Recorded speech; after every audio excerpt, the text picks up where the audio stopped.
আজকের ব্যস্ততাময় দিনে এই ধরনের খাবার মানুষ খেতে চায় না, কারণ সময়ের বড়ই অভাব। তো সেই কারণেই আমি আজ নিয়ে চলে এসেছি খুব সহজেই তৈরি হয়ে যাওয়া একটা কচুরলতির রেসিপি, চিংড়ি মাছ দিয়ে কচুরলতি ভাজা। তো চলুন। নমস্কার, আমি দেবশ্রী। আমার চ্যানেল কুক উইথ দেবশ্রীতে সকলকে স্বাগত জানিয়ে আজ আবারও একটা রেসিপি নিয়ে চলে এসেছি। আজ করব চিংড়ি মাছ দিয়ে কচুরলতি ভাজা। এটা খুব তাড়াতাড়ি হয়ে যায় আর খেতেও খুব সুস্বাদু হয়।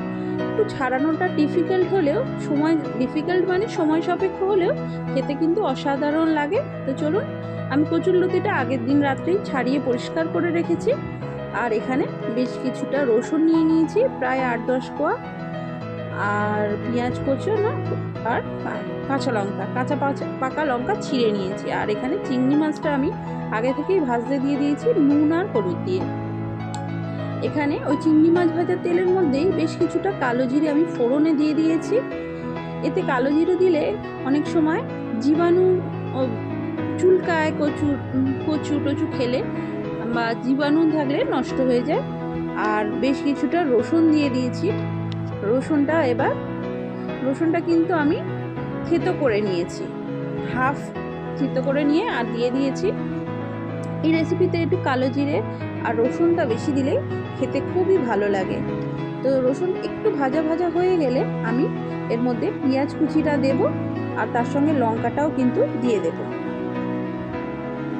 কাটা ছাড়াই এই রান্নাটা হতে প্রায় ওই 5-6 মিনিট, 6 থেকে 7 মিনিটের হয়ে যাওয়া একটা রেসিপি। এটা শুধু কেটে যদি আপনারা একটু সময় নিয়ে কেটে নেন তাহলেই হয়ে যাবে। তো একটু এবার নুন দিয়ে দেবো স্বাদ মতো। নুন দিয়ে একটু ভাজা ভাজা করে নেবো, খুব বেশি ভাজার প্রয়োজন নেই এখানে পেঁয়াজ। তো চলুন, একটু ভাজা ভাজা রঙটা চেঞ্জ হয়ে গেলে কিন্তু কচুরলতিটা আমি এর মধ্যে দিয়ে দেবো।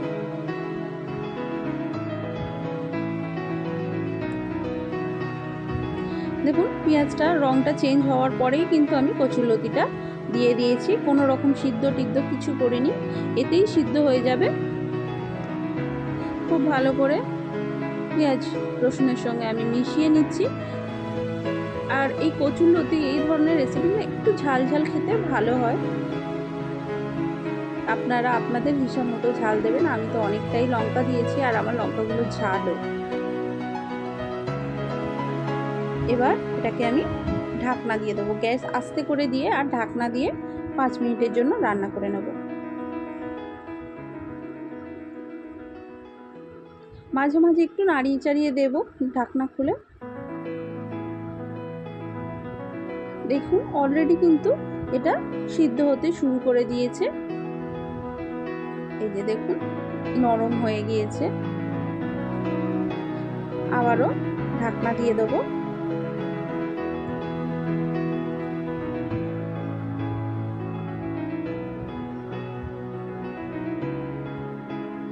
মাঝে মাঝেই ঢাকনাটা খুলে কিন্তু নেড়ে দেবো। আর আমার সিদ্ধ হয়ে গিয়েছে, দেখুন গলেও যাচ্ছে। এবার কিন্তু আমি ভেজে রাখা চিংড়ি মাছগুলো অ্যাড করে দেবো।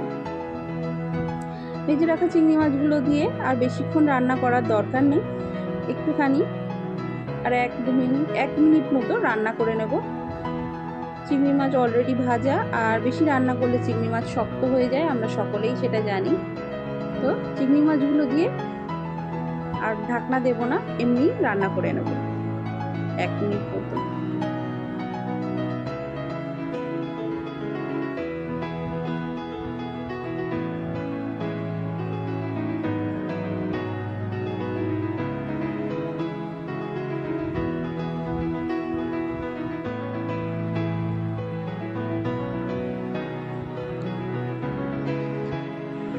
চিংড়ি মাছটা দিয়ে দিয়েছি।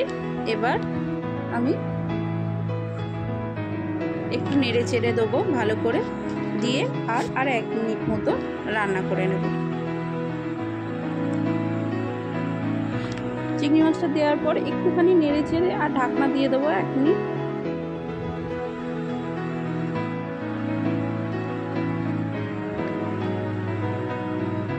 এই যে হয়েও গিয়েছে। 1 মিনিটও আমি রাখিনি, 30 সেকেন্ড মতো ঢাকনা দিয়ে রেখেছিলাম। তারপরে কিন্তু আমি নেড়ে চেড়ে নিচ্ছি। এই যে এখানে আমি একটা কচুলতি খুন্তি দিয়ে কেটে দেখলাম যে ঠিকঠাক সিদ্ধ হয়ে গিয়েছে কি। হ্যাঁ, সিদ্ধ হয়ে গিয়েছে। এবার কিন্তু আমি এটা নামিয়ে নেব। এই যে চিংড়ি মাছ ভাজা প্লেটেই কিন্তু আমি নামিয়ে নিয়েছি, কারণ চিংড়ি মাছের কোনো কিছুই নষ্ট করা যাবে না। তো দেখতে কিন্তু অসাধারণ হয়েছে, কাঁচা পাকা সবুজ লালে রঙে। তো চলুন, দেখতেই পেলেন কত সহজে কিন্তু তৈরি হয়ে গেল চিংড়ি মাছ দিয়ে কচুরলতি ভাজা।